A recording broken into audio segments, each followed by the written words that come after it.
Hello everyone, my name is Denise. I'm a Catholic counselor and today I'll be talking about marriage. Thoughts about the new monogamy or open relationship. So I think part of my job is to listen and offer empathy to my clients. But as a result, I also, as a side effect, I also get exposed to a lot of the current landscape of how things are going. So recently, it's becoming more frequent that my clients bring in thoughts of opening up their marriage, having a new monogamy, open relationship, and all that. So that has challenged me to read up more and to learn more about that. So I've decided to share some of my insights from my research and also from going for courses and group supervision, bouncing my ideas off other therapists and their experiences. So today's topic will be based on that. I will be referring a lot to this video that one of my colleagues, Ivan, sent to me. It's by Tammy Nelson.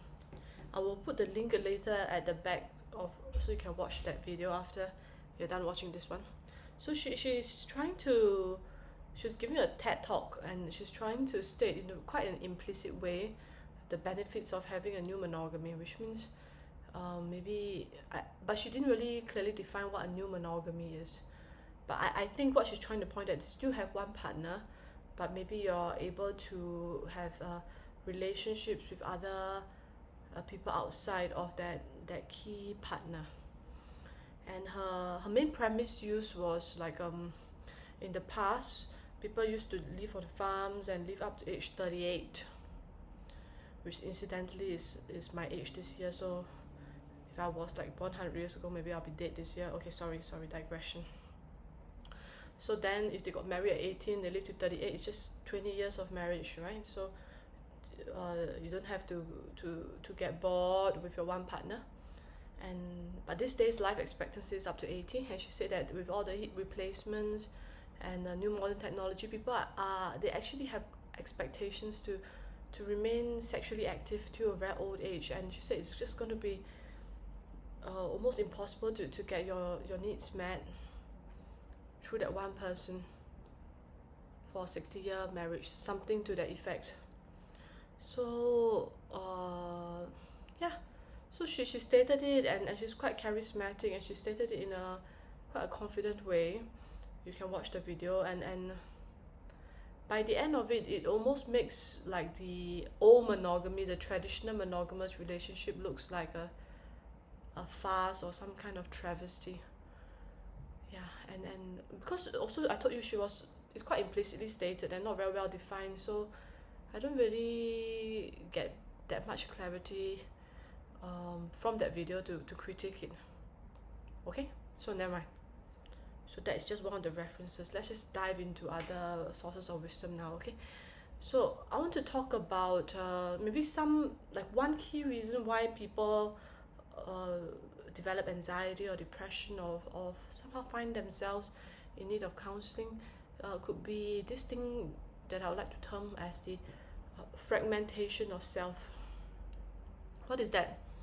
Okay, this is not a technical definition, this is Denise definition now, which means that always take it with a pinch of salt.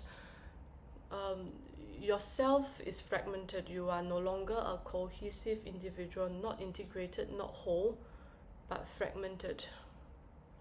Okay, that's very different from parts where, let's say, a part of me really loves curry chicken, a part of me hates curry chicken, and both parts are happily living together within me as a beautiful paradox. Okay. So that is not what fragmentation is. Fragmentation is almost like a splitting of self. So what I've noticed, this is a quote from the Lord of the Rings at the beginning of the Fellowship of the Ring. Remember, Gandalf visited the Baggins. Frodo Baggins, what is this? Bilbo Baggins. And Bilbo, he looked very young, but he said that he felt like butter spread over too much bread. Like very thin, like his potency has been lost So if I want to refer it to the Bible, it's like salt that has lost its saltiness. Butter that's spread over too much bread. That is an image of fragmentation. Okay? So how does a person get fragmented? Through many things. For example, they may be their ego is not strong. A lot of things they do subconsciously, floating around. They don't know their own values. They don't know what they are about. And if you ask them to articulate their values, they might be doing actions that are contrary to that. But then they just never allowed themselves to gain awareness of that. So they lost potency. It's a kind of like a fading away, like a ghost. Okay, the other image that pops into mind is The Great Divorce by C.S. Lewis, about those ghosts when they took the bus up to that place that's just before heaven. Like a very faded version. Yeah, so that is, I feel, an image, a metaphor for fragmentation. So when I feel that when it comes to relationship, it is always intrinsically a blessing to be able to give yourself wholly to your partner, to your husband or your wife, your spouse. That is a great blessing. And the person who's able to do that is a saint, or going to be a saint, or who struggles to do that is trying to be a saint. It's a great blessing, because essentially it's a foreshadowing of that person giving herself fully to God. Our relationship with our spouse on earth is a foreshadowing of this union with God in heaven. So God wants us fully as we are, in our greatest, most alive form, and not a blended out, ghostly figure, butter that's been spread over too much bread, salt that's lost its saltiness. We must be in our full potency, not fragmented. But in our process, if let's say if part of our quality world images, our dreams in terms of marriage or relationships have devolved or maybe evolved into one that I'm going to, my ideal state is to have multiple partners to meet my multiple needs. Like maybe this partner offers stability, or this partner has fun with me, this one have hot sex with me. So my aim is to have my needs met through 3 partners. So, and I'm very, very good at compartmentalizing. I'm going to give myself, whenever I'm with that person, I'll give myself fully to that person. Okay, so that is what I glean from some of my clients. Like, that's what they want, and they think that they can do it. And maybe people like Tammy Nelson is actually also propagating it with this new monogamy. But what actually happens is that the person gets fragmented. And I know transparency is one of those things that you need transparency in order to maintain new monogamy. But frankly speaking, how transparent can you be? You start to have lies, right? You want to at least maybe even the sin of omission. Just don't tell them about what you did with the other 2 partners. So you're no longer so free to talk freely. Okay, I know as I'm saying this, I can hear all the possible criticisms and rebuttals. Like, say, no, not true. We've been able to manage this open relationship for the last 10 years. Denise don't know what she's talking about. Okay, you might be right. Okay. But this is my point of view right now. It's a monologue, so you can't shut me up. Okay, so to go back to that, this act of being in a relationship with multiple partners tends to be very utilitarian. I'm using 3 of them to fulfill my needs. Okay, I have 2 sons. Okay, 1 miscarriage, so maybe 3 sons, and then 1 is born already, the other one's coming out. So, for example, my wish for him, right, is definitely to eventually either become a priest or get married to one woman who will love him fully. I'll be kind of sad if that woman had another 2 men on the side as well. You get me? So I cannot live in a world that if it's not aligned to my values.